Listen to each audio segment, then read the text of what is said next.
வேலூரில் மார்கழி மாதத்தை முன்னிட்டு அதிகாலையில் 100க்கும் மேற்பட்ட சிறுவர் சிறுமிகள் பஜனை பாடிக்கொண்டு ஊர்வலம் வருகின்றனர்.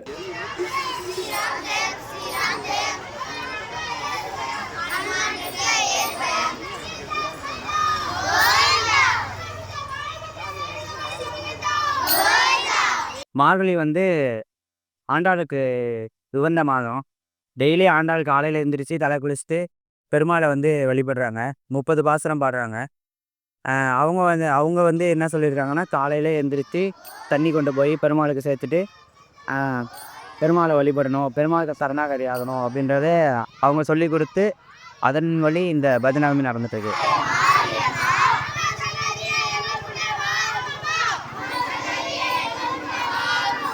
இந்த சிறுவயதில் இவ்வளவு குளிரையும் பொருட்படுத்தாமல் ஊர்வலம் வரும் குழந்தைகளை அனைவரும் வெகுவாக பாராட்டி வருகிறார்கள். சயின்ஸ் பிரகாரமாக பார்த்தோன்னா, மார்கழி மாதத்தில் விடிகாலையில் இருக்க கனைகள் ஆக்சிஜனோட அடர்த்தி அதிகமாக இருக்கும். அது உடம்புக்கு நல்லது. மேலும் இது மாதிரி அப்டேட்ஸ்க்கு நம்மளோட வாழப்பாடி வட்டாரம் சேனலை ஃபாலோ பண்ணிக்கோங்க. உங்கள் ஊரில் நடக்கிற நிகழ்வுகளையும் நம்ம சேனலில் பதிவிடணும் அப்படின்னா கான்டாக்ட் பண்ணுங்கள்.